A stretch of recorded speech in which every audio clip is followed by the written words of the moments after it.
What's up, everybody? I hope you guys are having a blessed and awesome day. I'm trying to have a blessed and awesome day. It just seems like my days are getting longer and longer and longer because I'm struggling with sleep. Let me tell you the story of how this started happening. Where I went 6 days straight without having any sleep. I don't wish this on anybody at all. And finally broke down, went to the emergency room, and all they could really do for me is just question, why am I there? They gave me a thing called the Razapam to help me relax. That thing made me nervous, made me anxious. Uh, Wrong place to be if you're trying to get answers or so. But I was lost. I didn't know where to go and what to do. And so then later on in that evening, or later on in that morning, um, I ended up not without the sleep. I was already extremely exhausted. I ended up going ahead and went to my favorite place called Optimize. I am not allowed to do cold plunge and hot sauna anymore, um, and I ended up doing a thing called a PEMF, pulse electromagnetic field, um, and I did that for 40 minutes. Made me kind of relax, so kind of lowering down my cortisol levels, as well as I did a thing like a sound bed. Props to my buddies out there at Optimize in Phoenix. Thank you so much for giving me the ability to at least sleep for one day. So I ended up um, the doctor at the hospital basically said, take some melatonin. So I ended up taking this melatonin, and then I ended up buying some baby maybe melatonin gummies that are smaller increments, are more fast acting. So I talked to my functional medicine doctor, and he basically said, okay, the protocol is using the melatonin, the combine both of them, because one's going to be fast acting and the other one's going to be slow acting. Plus, I'm also taking this peptide that actually works off of my nasal passages, and it's to help open up my the pineal glands to my body to naturally start producing the melatonin, um, and so I can get some sleep. So I took that, and wow, I slept for 8 hours. It was beautiful. And that's something I never had in quite some time. However, the next day, repeating the process, except for not going to the hospital, not getting the Razapam, didn't do the PEMF, didn't do the sound bath. I did uh, walk. I have a certain diet protocol that I need to take. I took that diet protocol, took the melatonin, um, but prior to hitting the bed, I wasn't really exhausted. I was still like wired for the day, and and this is where I'm struggling, because last night I was walking the neighborhood at 2 o'clock in the morning.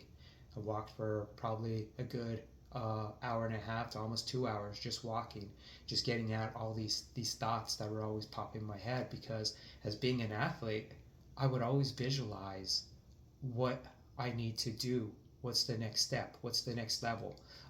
Or what's I should say, my next move, and as well as visualize my outcome. And now what ends up happening is I'm seeing these negative thought patterns that are coming in. So I reached out to a counselor so I can go ahead and talk about these things. I also reached out to a sleep hypnotist to work on things, and then I was even debating whether or not I should do this thing called uh, T, TC, or I think it's called TMS or TCS, I think, transcranial stimulation. What it is like a magnet they put on their head, and it helps retrain the brain waves. And so it was like, yeah, that might be great. But also too, the what caused all this, going to the next level, what caused me to have my problems with my sleep was I was doing 18-hour fasts in order to keep my blood sugar really low, and and then as well as I was eating a high protein, uh, high fat, low carbohydrate, but I had a lot of fiber. However, by doing that type of stuff, made me constipated, and no matter how much water I was drinking, I was not able to, have the bowel movements. Okay, I'm just going to be as frequent as a person should really have. I'm being frank, I'm being open here, talking about what's going on with me.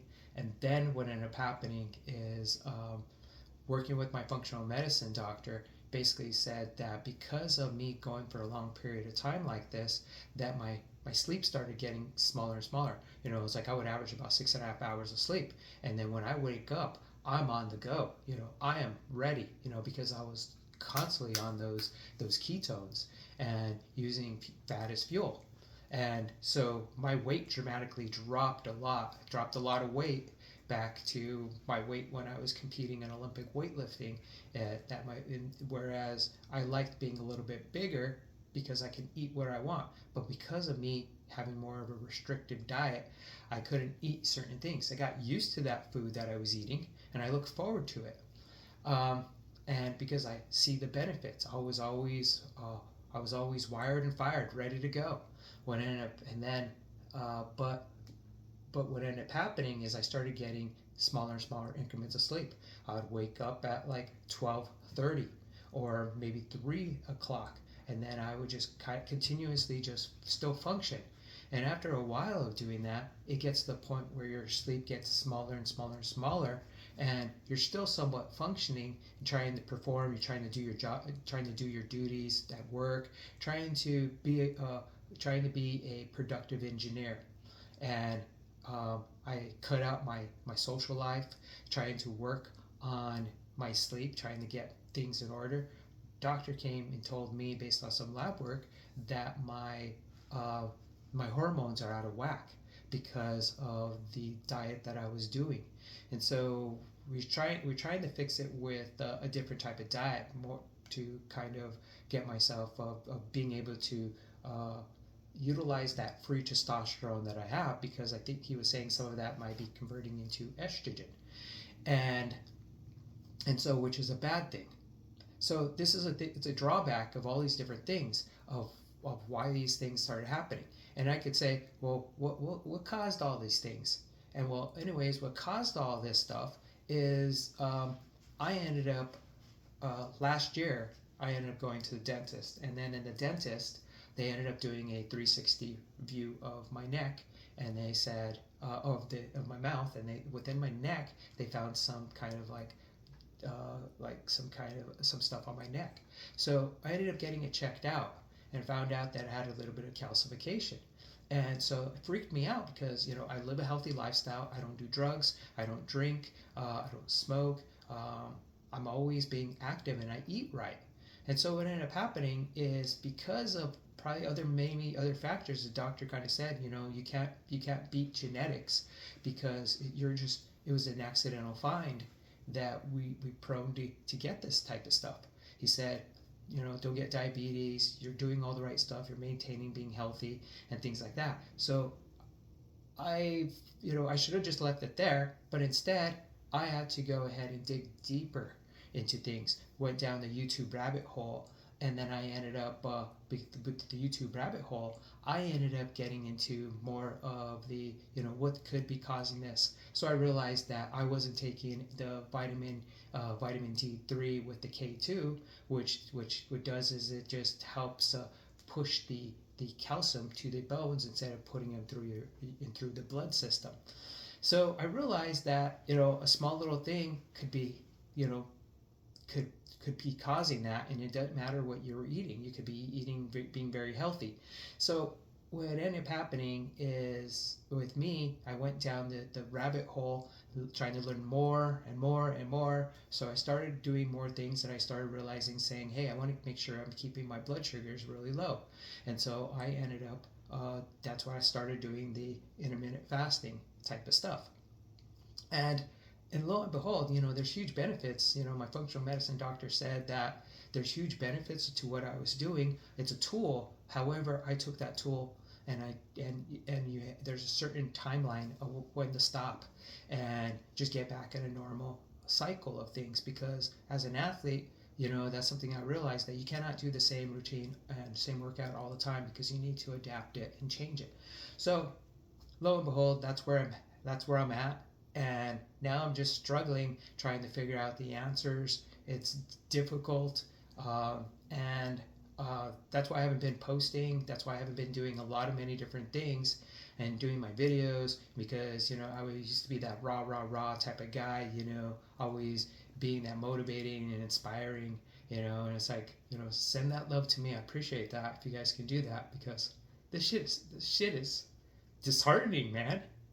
And and and when you think about it, it's like I caused this shit myself because of me being obsessed. And that's why I realized that, saying, hey, reach out, try and get some help, trying to realize, like, sleep is the most important thing. And then also too realizing that, expressing, what we mean to other people. Like, what I ended up doing was, I kind of had this death, not like a death wish, but kind of thinking like, oh shit, I kind of expected that I was gonna live, until like I was in my 90s or hundreds or whatever type of thing, because I lived a healthy lifestyle. I wanted to be the Jack LaLanne of this generation. And I don't know if you guys know Jack LaLanne, this guy, older gentleman or whatever, in the 50s, 60s, 70s, 80s, or whatever. He was always promoting health and fitness and that type of thing. So um, I kind of realized that a couple of things in my life, which is made me aware of things. Like, one, it's like I haven't had a relationship in over 10 years. I've been divorced for um, or I should say, like, I haven't had a relationship in quite some time. I've been divorced for about 8 years. I haven't dated. Haven't done the, as my friends say, I haven't done the vertical dance with no pants. Haven't done or vertical is up and down. I guess that would be the horizontal. Well, anyways, I'm still processing things. I can still remember things. So, but when you're with lack of sleep, you end up are a little bit slower. You're not quick-witted on things. But I kind of realized a couple of things. So I ended up, I wanted to make sure that I live my life with the intentions of God's purpose and getting a little bit closer to God.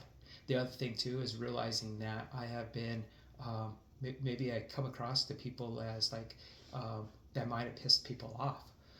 I know I reached out to this one girl that I know, and because she vapes, I reached out to her because I was concerned.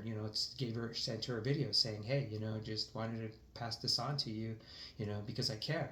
And yet, and how that maybe came across to her was like, it was annoying, it was intrusive, telling her that it was not a good thing. I also shared it with one of my other friends, my Mac guy, the guy that always gives me the Mac computer, he always gets me good deals on Mac computers. So yeah, he told me he quit a long time ago, which so I'm happy for him. And so anyways, I come across and probably rub people the wrong way. So if I do that, I'm sorry. I'm apologizing, and for what I have done. The other thing too is maybe because I see greatness in you and I want that greatness coming out. The other thing too is I reached out to my ex-wife for around Christmas time to kind of express to her. I wrote her a letter expressing to her, like, she was a good chapter of my life. She was a good story, and and despite what happened, I still care for her, but not like that in that type of way. I love her, but I'm not in love with her, and that type of thing. I just wanted her to know that that she was an amazing part of my life. uh, and I think it made me kind of think about things, because I live in an area where I pass by our old apartment, and I always smile because it brings back good memories. So that's the thing I always try to do, is just remember all of the good things, and the good memories. And then, as well as my best friend that I've known since I was 1 year old, we had a following out. I reached out to him. I basically told him that I didn't let him feel that he was seen, heard, because I was still trying to fill in the void of my divorce. And because instead of me really kind of processing things, I was processing things, but yet I was trying to fill in the void because I was lonely. I wanted to be loved. I wanted to be respected. I wanted something. I wanted somebody in my life, and yet what ended up happening is it wasn't working for me. So he was there, but then when he really needed somebody, I wasn't really probably there for him in his eyes. And as well as I look back at it and said, yeah, I wasn't really fully there for him.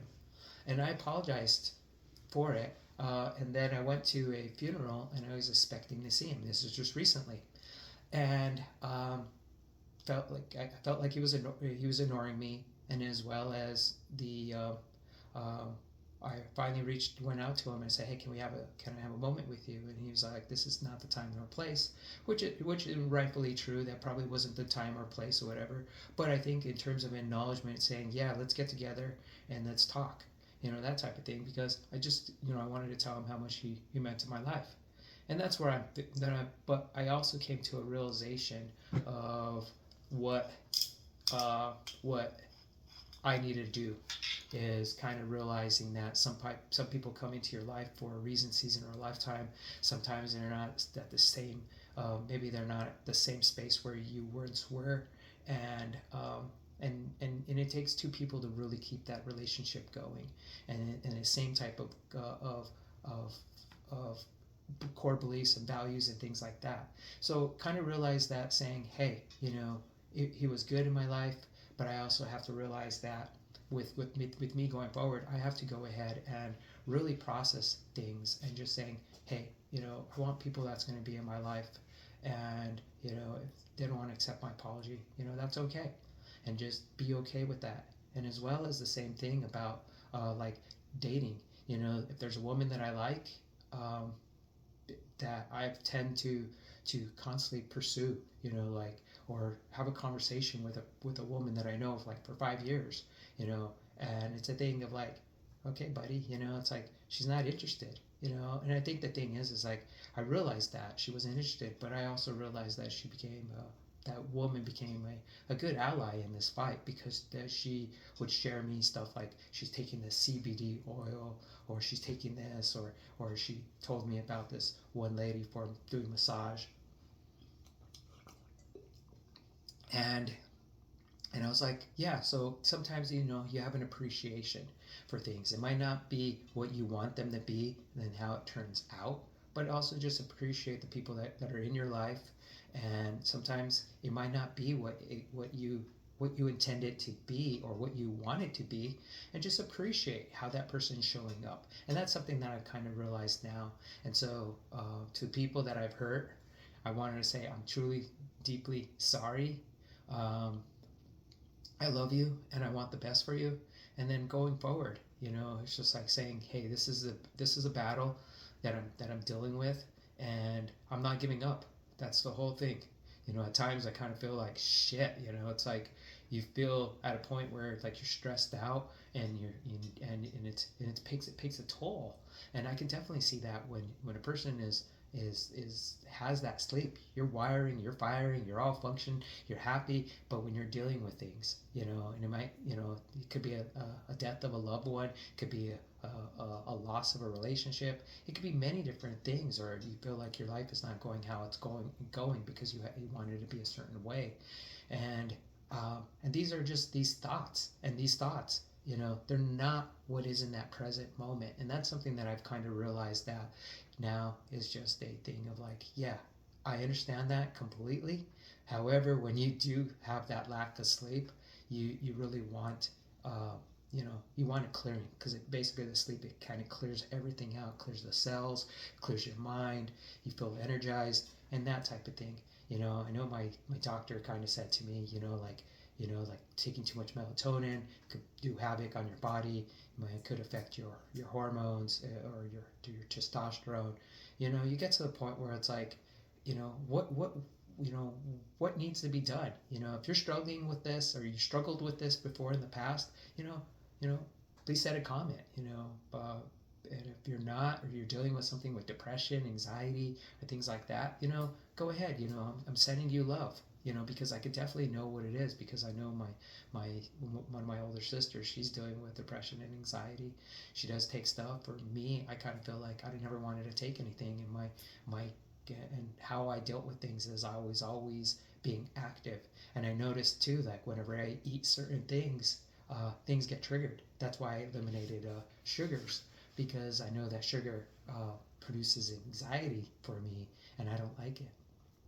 And so I just wanted to go ahead and give you guys a heads up. I know this is a long video. If you watched all the way to the end, just give me a thumbs up. Give me a heart, whatever it is that's there. I just wanted to pass on this information of what's going on with me and where I've been, and soon I'll be out again, living my life, and that type of thing. So peace, blessings, love you guys, and God, I even forgot my tagline at the end of what I would always say: be about it instead of talking about it, and namaste. Love you guys.